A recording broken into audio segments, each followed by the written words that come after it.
happened last year in 2013. State of Florida versus George Zimmerman. Verdict, we the jury find George Zimmerman not guilty. So say we all four-person. Myself and Alicia Garza were over Facebook. We were just trying to process out loud on social media with other Black people around what the hell just happened. And so we were going back and forth, and she writes a love letter to Black folks hey, listen, I love y'all. And I'm going to always be shocked when they clearly hate us. I'm going to never numb myself, because a lot of Black folks were this is what was going to happen, what did we expect? And so I wrote her and I was thank you so much. And then she wrote Black Lives Matter, and then I hashtagged it. Literally within the day, I don't even remember how it became huge, but people started hashtagging it Black Lives Matter, Black Lives Matter. And then by Monday, I was getting on the radio to talk about this movement called Black Lives Matter. And I was y'all, Alicia and I are creating this project called Black Lives Matter. We're hoping that more Black people than we can ever imagine will join. And then I think by that week, Opal Tometi, the third founder, she's a communications person, and she was y'all gotta build an infrastructure for this. Colors Brignac was born on June 20th, 1984, in Los Angeles County, California. Growing up with several of her loved ones experiencing incarceration and brutality at the hands of the state, coming out as queer at an early age, she has since worked tirelessly promoting law enforcement accountability across the world while focusing on addressing trauma and building on the resilience and health of communities most affected. Before being one of the founding mothers of the Black Lives Matter movement, Patrice worked as a community organizer through her talents as a performance artist. During that time, she was able to make change in the Los Angeles County at the municipal level and helped in the formation of the first civilian oversight commission for the LA County Sheriff Department. In a constantly growing technological world, social media became the platform for which Patrice voiced her concern for the Black community and disadvantaged communities alike. As a member of the Black Lives Matter movement, the rise in hashtag activism became a method for which people could communicate and contribute to the growing movement.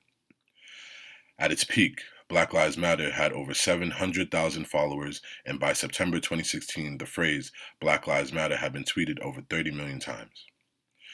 Through virtual communication, Patrice and the movement have been able to organize and take direct action towards social problems, most notably the killing of Trayvon Martin, Tamir Rice, Freddie Gray, and many others. Mobilizing communities through social media has been a powerful platform for Patrice as she continues to work with organizations such as the NAACP, ACLU, Black Girls Rock, schools, and communities across the nation to feel empowered to speak up against the injustices of the world. Patrice's lasting contributions to the community presents itself through her involvement in the Black Lives Matter movement, but her effort to educate communities across America on police brutality, identity, mental health issues, and prison reform. It starts to your thinking starts to shift, and you start to be well, is prison the best thing? Is prison actually rehabilitating people? What are the alternatives to prison? Sorry, because I'm about to have a cough attack. I know, I got so distracted. I was like, what is that? It's always the set air. I got my hoodie on. That's why we dress warm. They always ask, why are we dressed warm on the set? Okay. So, this is what I always tell people. Number one, we didn't always have prisons. Mm-hmm. We didn't always have police. We didn't always have court systems. And we really kind of live in a society where Americans and the U.S. has amnesia. Mm-hmm. We think what happened yesterday or what happened today is the truth for thousands of years. Mm-hmm.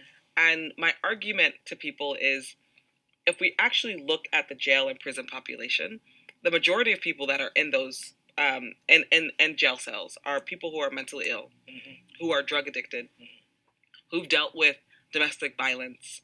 There's a lot of children inside jails. We talk a lot about the children at the border, and I'm grateful. We're not talking about the children in juvenile hall. Mm-hmm.